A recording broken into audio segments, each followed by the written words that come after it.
Welcome back. Let's continue with lists.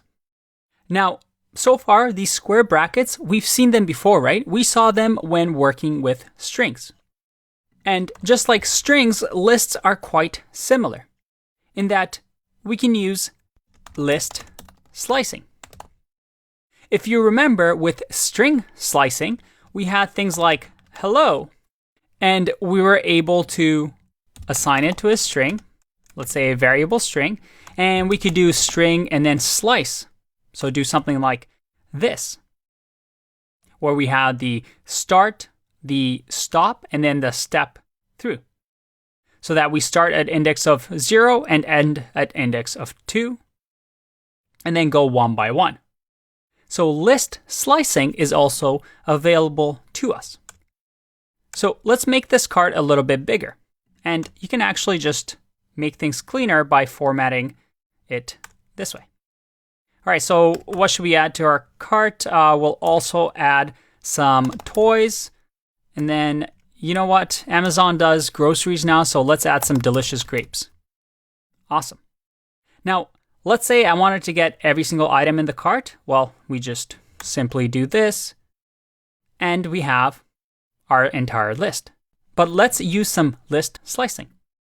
Let's say I wanted to grab from the first item to the second item. If I click run, I get notebooks and sunglasses.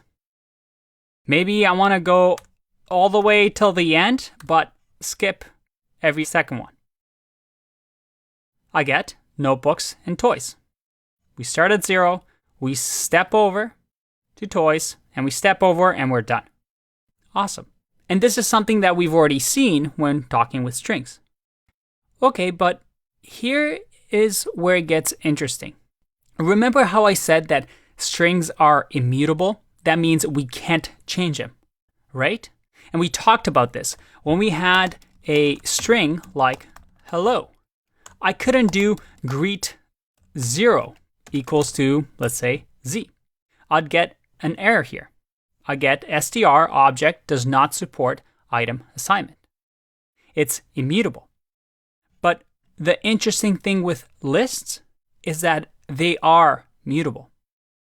So that if I change my Amazon cart and say that, you know what, I don't really want notebooks. So I'm going to grab the first item, which is notebooks. And instead of notebooks, what do we want? We'll say we want a new laptop. It's a big upgrade. When I print this Amazon cart, look at that. I'm able to change this list. And it didn't give me an error. In that sense, lists are mutable. We simply replace on the memory bookshelf of our computer notebooks, and I say, hey, change it to laptop. And they let us do that. Okay, so that's awesome. But let's try something here. What if I create another print here? And in the Amazon cart, I'll use list slicing. So let's say I want item from index of 1 all the way until index of 3. Let's run this and see what happens. Try and guess. Is that what you expected? Let's go through this code. When we get to line 10, we grab the Amazon cart, which has been updated with laptop, and I grab item 1 to 3. So that is sunglasses to toys. So 0, 1, 2, and then we stop at 3. Just to make this easier to understand, let's start off with 0 here, so that we see that laptop has been changed. And then here, in the second one, on line 11, we print the Amazon cart. But hold on a second. This list did not change. And that is because with list slicing, we're creating a new list, a new copy of this list. So here we're creating an entirely new list so that I could actually assign it to a variable. New cart is going to be Amazon cart. And let's just do the same thing here. And new cart is an entirely new list on its own. I could change new cart, let's say 0 into, let's say, gum. And if I print this, you see that I have two new separate lists. But a list is mutable because I can change whatever is at the index anytime I want. And every time we do list slicing, we create a new copy of that list. But I have a tricky question for you here. What happens if I just do this?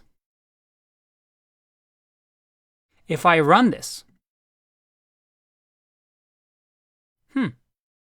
Did you see that?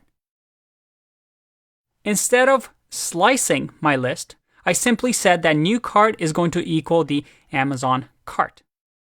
And I changed the new cart, index of 0, to equal to gum.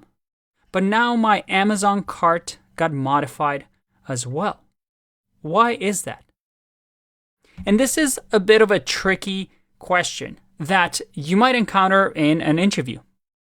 The reason is that right now, the way that I did equals means that, hey, new cart is going to equal Amazon cart. And what does Amazon cart equal to? Well, Amazon cart points somewhere in memory in our machines that says, hey, this is what Amazon cart is. So because here we're not copying the list, instead we're just saying, hey, the value of new cart is whatever is in the memory of Amazon cart. We now, when we modify new cart, are simply changing the Amazon cart all the way back from here. So this is an important concept. If you want to, let's say, copy a list, then you do something like this, where you copy the entire list, and this is something that you'll see a lot in code bases. But this line is saying, hey, I want to create a copy, use list slicing to copy this Amazon cart, and it's going to equal new cart.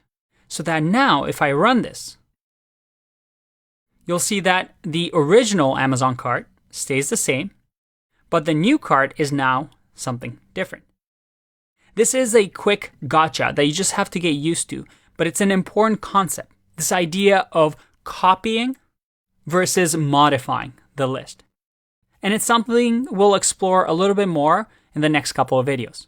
For now, take a break, and I'll see you in the next one.